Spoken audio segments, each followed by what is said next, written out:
नमस्कार मेरे प्यारे स्टूडेंट्स, कैसे हैं आप सभी। और आप सभी का इस वीडियो में हार्दिक स्वागत है।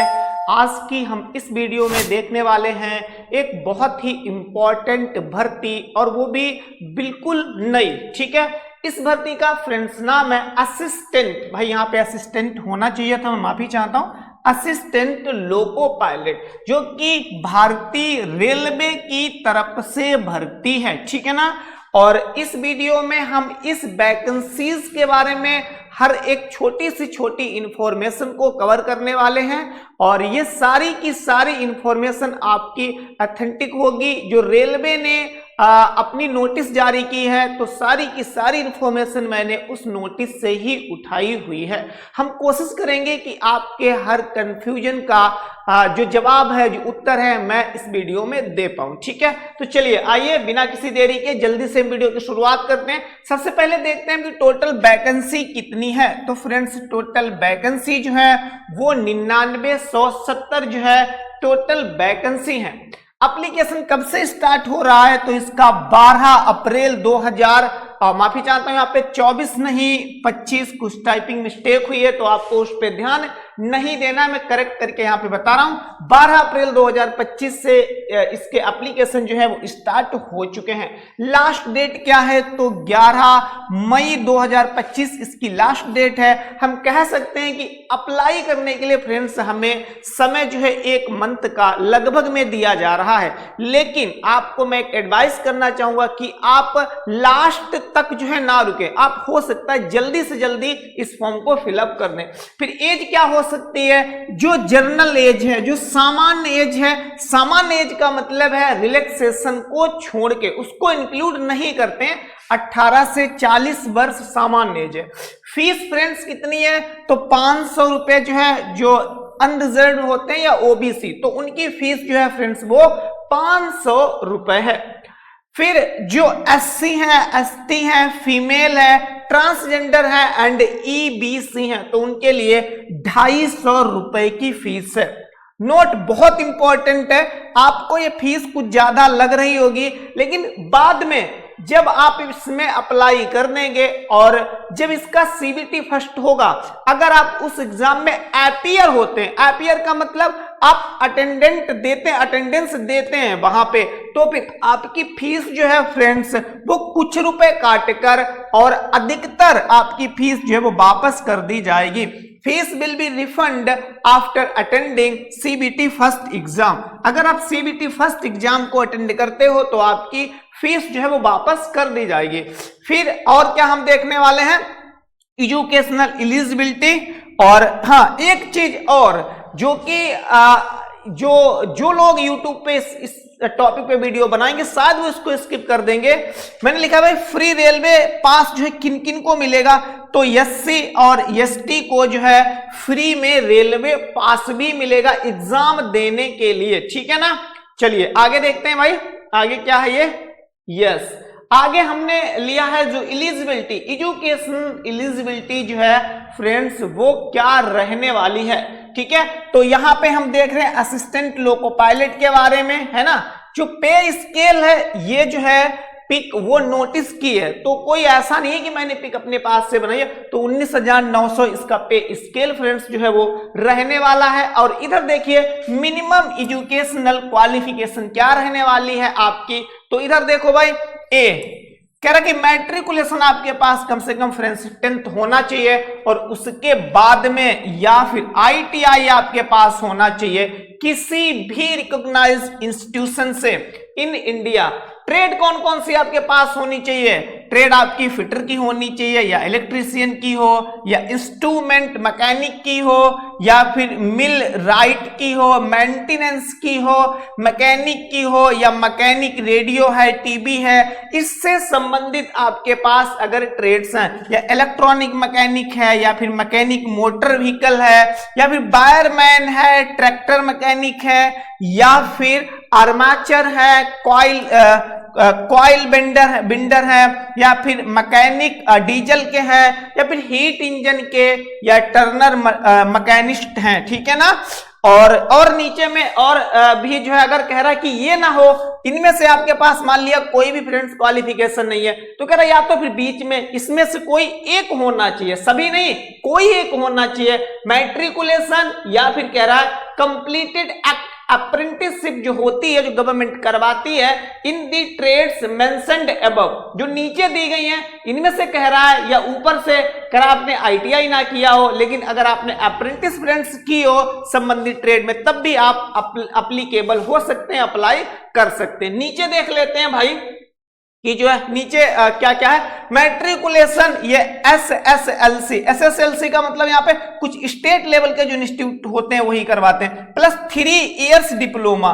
कह रहा अगर ये भी नहीं है ये भी नहीं है तो कोई बात नहीं, जो 3 ईयर का डिप्लोमा होता है जिसे हम 10th के बाद ही करते हैं ना, तो कह रहा अगर वो है तो कह रहा 3 ईयर का आपके पास अगर डिप्लोमा है इन मैकेनिकल इंजीनियर में है, इलेक्ट्रिक इंजीनियर में है, या इलेक्ट्रॉनिक्स में है, या ऑटोमोबाइल इंजीनियरिंग में है फ्रेंड्स, अगर कह रहा इनमें से भी नहीं है तब भी कोई बात नहीं, हम आपको बहुत सारे चांस दे रहे हैं। कह रहा फिर इनमें से किसी एक में हो तब भी आप अप्लाई जो है कर सकते हैं। किस किस में, एक तो combination of various streams of these engineering discipline from a recognised institution in, और नीचे क्या लिखा इन, ये इंस्टीट्यूट का नाम लिखा ऑफ आईटीआई, ठीक है ना।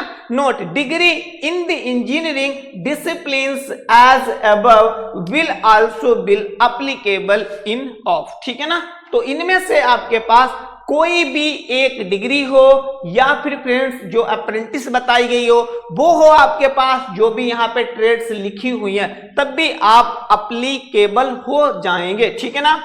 फिर देखते हैं भाई note appearing candidate is not allowed, बिल्कुल बिल्कुल स्पष्ट भाषा में जो है नोटिस में लिखा हुआ है कि जो ऐसे स्टूडेंट हैं जिन्होंने एग्जाम दिया है लेकिन रिजल्ट का वो वेट कर रहे हैं, तो ऐसे स्टूडेंट एप्लीकेबल नहीं होंगे। अगर वो कर भी देते हैं तो फ्रेंड्स उनका जो एप्लीकेशन फॉर्म है वो रेलवे के द्वारा रिजेक्ट किया जाएगा, ठीक है।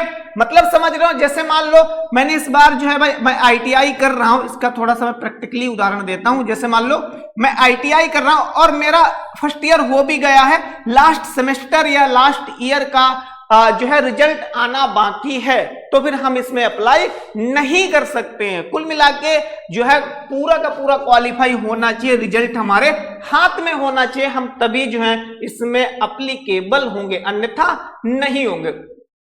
जर्नल एज मैंने 18 to 30 बताई थी फ्रेंड्स, वो जर्नल एज है। अब देख लेते हैं कि किस कास्ट या फिर किस कैटेगरीज को कितने ईयर का जो है एज रिलैक्सेशन दिया जाएगा, ठीक है ना। उम्मीद कर रहा हूं कि भाई वीडियो पसंद आ रही है तो प्लीज अधिक से अधिक शेयर करें।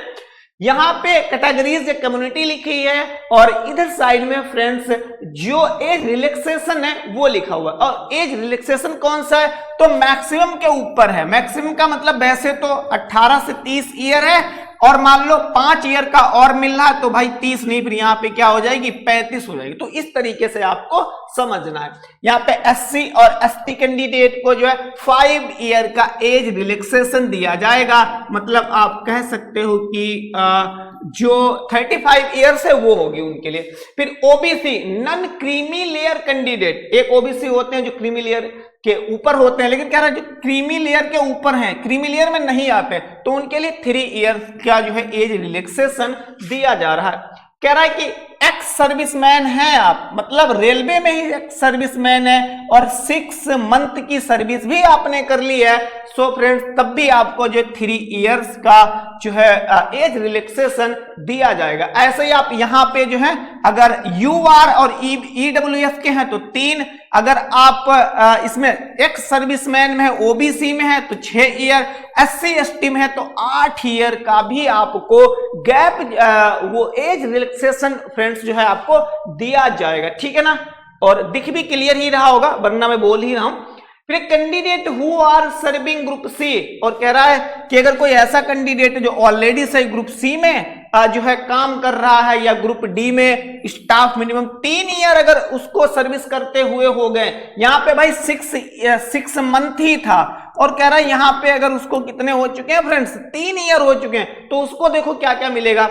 तो कुल मिला के वो 40 साल तक का होना चाहिए, अगर इससे ऊपर का नहीं होना चाहिए। मैक्सिमम एज है ये इधर वाली, अगर अनरिजर्व और ईडब्ल्यूएस का है। अगर ओबीसी का है तो 43 तक चल जाएगा, अगर एससी एसटी का है तो 45 तक फ्रेंड्स जो है वो चल जाएगा, ठीक है ना। मतलब उसकी एज मैक्सिमम इतनी जो है मानी जाएगी। ओके, फिर आगे भी देख लेते हैं। Female candidate who are widowed, मतलब जो विधवा हो चुकी है, डाइवोर्स जिसने जो है ले लिया है, या judicially separated from husband but not remarried.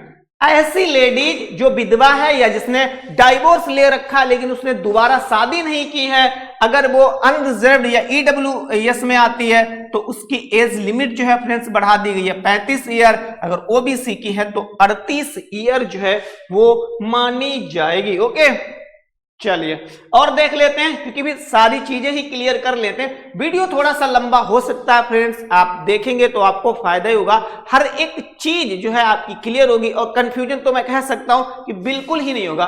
Course completed act apprentices applying for post for which minimum qualification is ITI.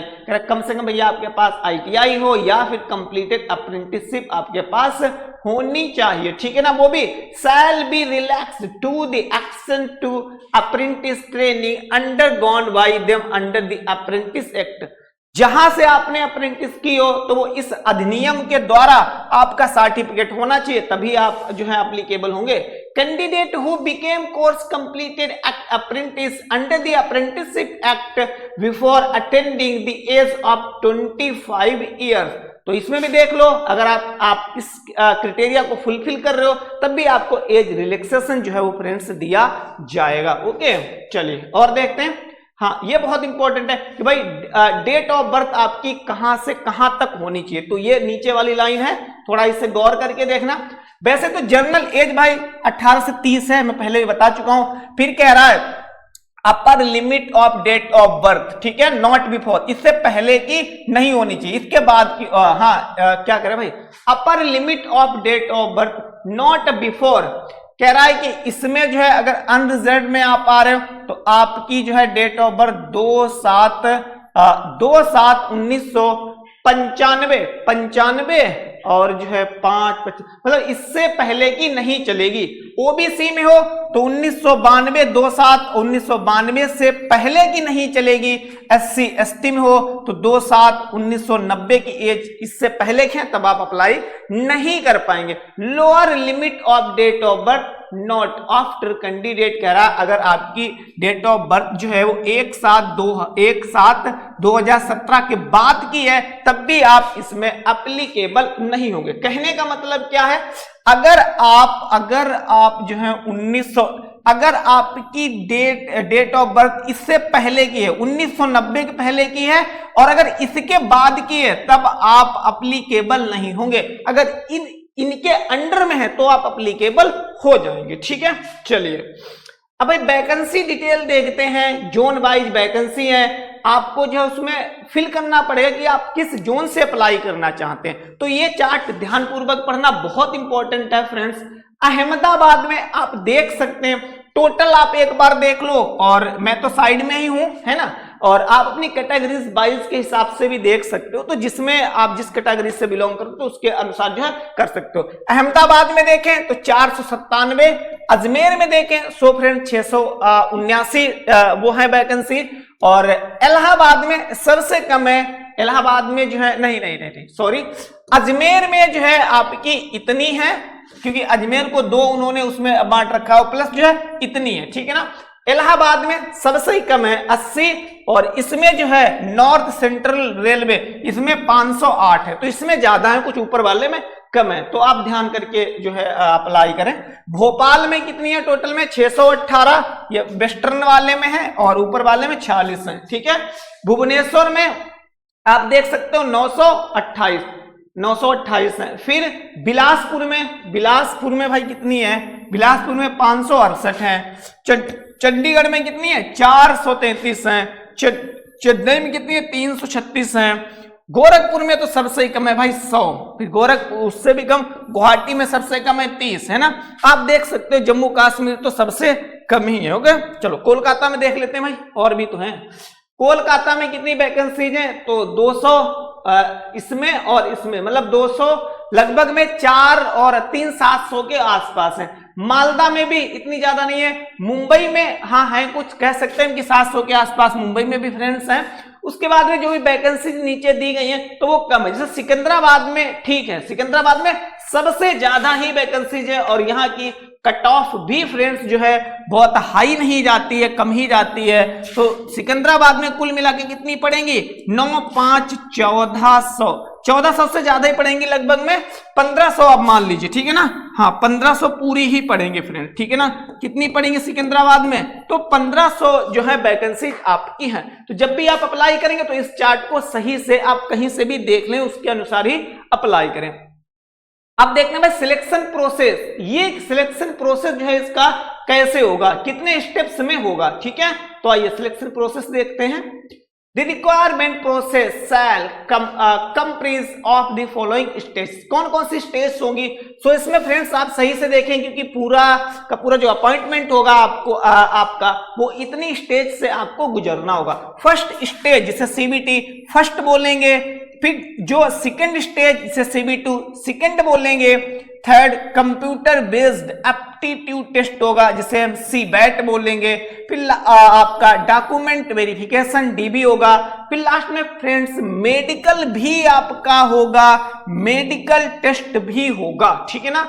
Medical test इसमें पुलिस जैसा नहीं है जो आपसे रनिंग कराई जाए या आपसे और कुछ गतिविधियां कराई जाएं।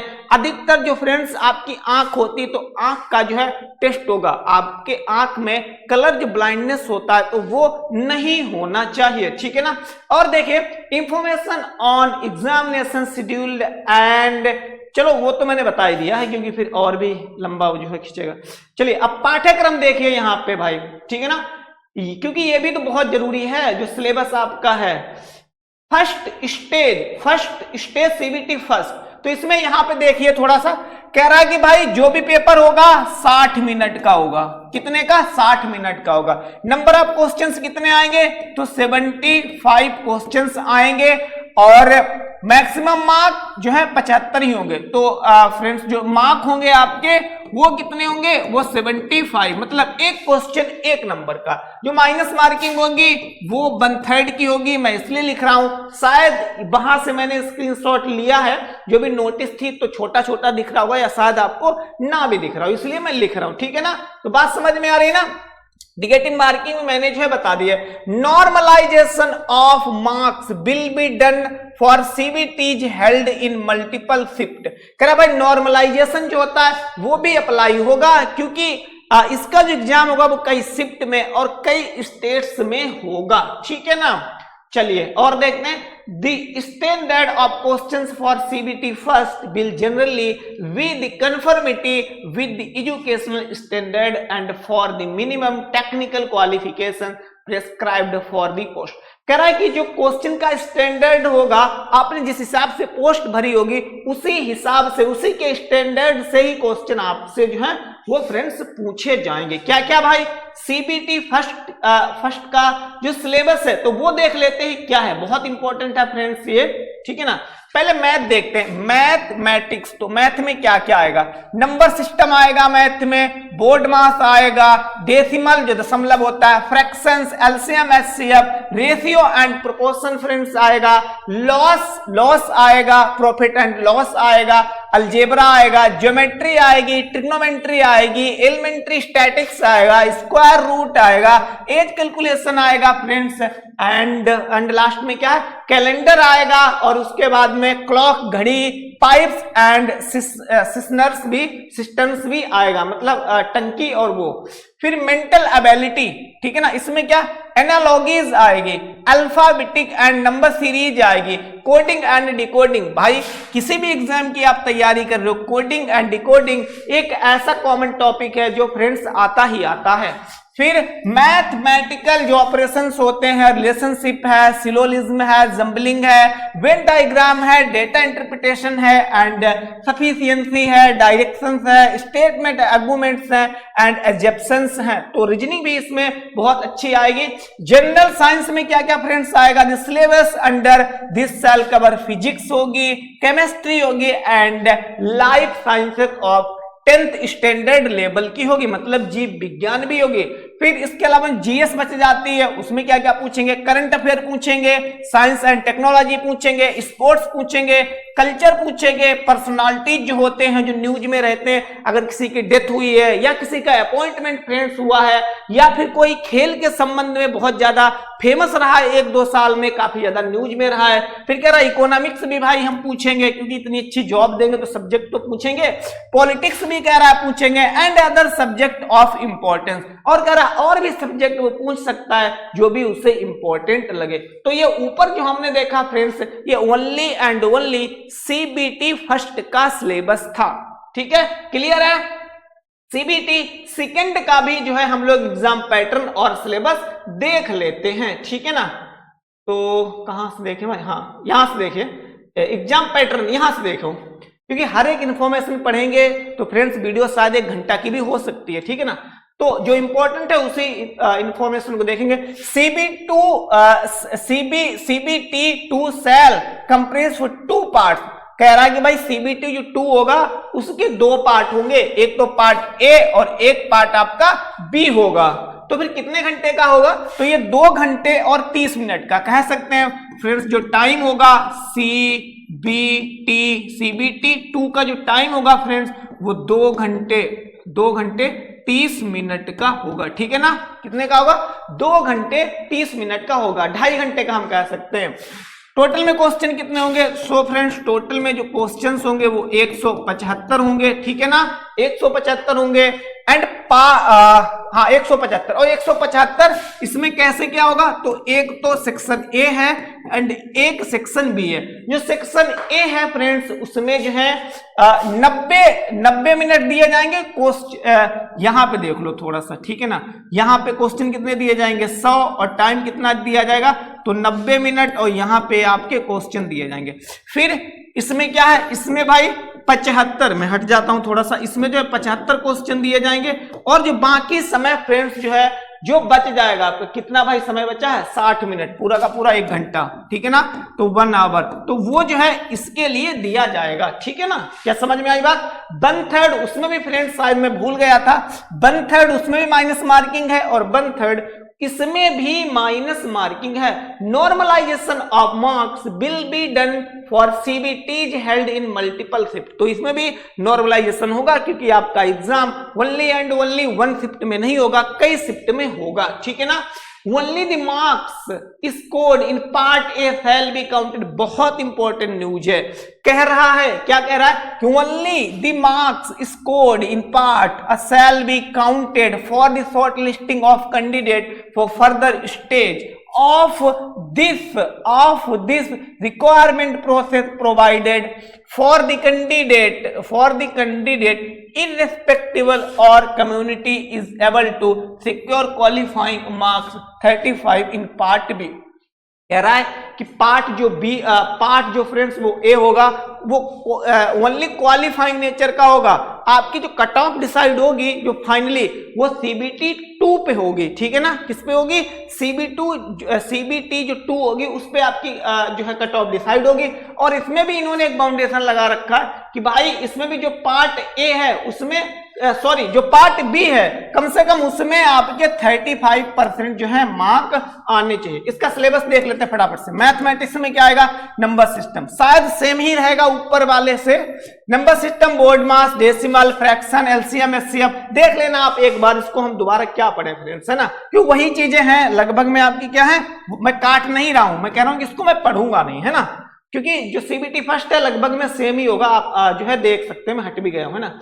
Syllabus for the part B, हाँ पार्ट बी इसमें एक्स्ट्रा जोड़ा गया तो वो देख लेते हैं कि पार्ट बी में आखिरकार में फ्रेंड्स है क्या, है ना, तो ये जरूरी है। Part B is only a qualifying test in nature and shall have questions from the various trade syllabus as prescribed by director general of training. जो पार्ट बी होगा उसका सिलेबस पहले से उन्होंने डिसाइड नहीं कर रखा है, जो भी आपने ट्रेड चुनी होगी तो उसी के अनुसार आपको जो है क्वेश्चन दिए जाएंगे। Note qualifying percentage 35 for the all candidate irrespective for categories and community. कह रहा किसी भी कैटेगरी से आप हो, किसी भी कम्युनिटी से हो, आपको कम से कम 35% जो है मार्क ऑब्टेन करने होंगे, लाने होंगे। अब यहां पे देखो बहुत इंपॉर्टेंट चार्ट है फ्रेंड्स, क्या लिखा है, part B qualifying test of CBT2। तो इसमें क्या qualification wise grouping of trades and subject, इधर क्वालिफिकेशन ऑफ कैंडिडेट लिखे, उधर ट्रेड सब्जेक्ट एंड चॉइस हो पार्ट बी। कह रहा है कि अगर आपके पास जो है ये क्वालिफिकेशन है तो पार्ट बी के लिए आप इनमें से कोई भी ट्रेड जो है फ्रेंड्स, कोई भी पोस्ट चुन सकते हो। करा अगर आपके पास electric engineering and combination of various streams of electric engineer का डिप्लोमा है तो करा इनमें से आप ट्रेड चुन सकते हो, इलेक्ट्रीशियन की, इंस्ट्रूमेंट मैकेनिक की, वायरमैन की, या फिर इसकी बेंडर की, या फिर रेफ्रिजरेशन की, या फिर एयर कंडीशन मैकेनिक की। ठीक है, अगर कह रहा है इसमें से नहीं, कोई बात नहीं, आपके पास इसमें की होगी electronic engineering and combination of various streams of electrics engineer, तो कह रहा अगर ये है तो आप इनसे कोई में से एक चुन सकते हो। कह रहा इनमें से भी नहीं है, कोई बात नहीं, इनमें से होगी mechanical engineering and combination of various streams of mechanical engineer, तो आप इससे चुन सकते हो, फिटर वगैरह है इसमें, है ना, वो वाली पोस्टें। फिर ऑटोमोबाइल, इनमें से नहीं है, आपके पास ऑटोमोबाइल इंजीनियरिंग की होगी या कॉम्बिनेशन ऑफ वेरियस स्ट्रीम्स की होगी या ऑटोमोबाइल इंजीनियरिंग की होगी, तो आप इनमें से कोई भी एक पोस्ट जो है वो शॉर्टलिस्ट कर सकते हैं। जो पोस्ट आप इसमें शॉर्टलिस्ट करेंगे उसी के अनुसार आपके एग्जाम में क्वेश्चन आएंगे और वही पोस्ट आपको फाइनली जो है वो मिलेगी। फिर कह रहा है आप उसमें ही पास हो गए तो फिर इसके बाद जो थर्ड स्टेज आएगी फ्रेंड्स वो आएगी कंप्यूटर बेस्ड एप्टीट्यूड टेस्ट, जिसे हम शॉर्ट में CBAT भी बोलते हैं। ठीक है ना, इसमें क्या कैंडिडेट इक्वल टू एज, इसको मैं थोड़ा सा स्किप कर रहा हूं। अगर कह रहा है ये वाली इंफॉर्मेशन इंपॉर्टेंट है, ये देख लो, फॉर इंफॉर्मेशन ऑफ CBAT, कह रहा है कि इसके बारे में अगर आपको थोड़ी सी और जानकारी चाहिए तो आप इस वाली वेबसाइट पे चले जाओ, candidate are advised to check the following website link. ठीक है ना, कह रहा आप इस वाली वेबसाइट पे चले जाओ, आपको पूरा डिटेल वहां पे दे दिया जाएगा। ठीक है ना, कि इसमें क्या क्या और कैसे क्वेश्चंस पूछे जाएंगे। क्वालिफाइंग मार्क्स क्या होंगे फ्रेंड्स, कह रहा है कि all candidate irrespective for community must secure a minimum T score of 22 mark, कह रहा है 42 मार्क कह रहा है in each test battery separately to qualify in CBAT। कह रहा है कम से कम इसमें आपको 42 मार्क तो लाने होंगे इस वाले स्टेज को क्वालिफाई करने के लिए। ठीक है ना, चलिए और देखते हैं क्या। हाँ बस, अगर आपने इतना कर लिया सो फ्रेंड लास्ट में जो है आपका डॉक्यूमेंट वेरिफिकेशन हो जाएगा। डॉक्यूमेंट वेरिफिकेशन से पहले भी आपकी आईज होंगी, क्या होंगी, आपकी जो आईज होंगी तो उनका फ्रेंड्स जो है वहां पे टेस्ट होगा। ठीक है ना, मेडिकल में बस किसका टेस्ट होगा, E/ES, सॉरी बोलोगे भाई आइज की स्पेलिंग में लिखनी नहीं आ रही है, तो आइज के जो है आइज, आपकी जो आइज होंगी तो उनका टेस्ट होगा। बस फाइनल में आपका क्या हो जाएगा, DB हो जाएगा, डॉक्यूमेंट वेरिफिकेशन हो जाएगा और थोड़े दिनों के बाद में आपको जो है आपकी पोस्ट अलॉट कर दी जाएगी। सो फ्रेंड्स, वीडियो अगर हमारी आपको हेल्पफुल लग रही हो, आपको फायदा पहुंचा रही हो तो प्लीज वीडियो को लाइक करें, अधिक से अधिक शेयर करें। Thank you, have a nice day.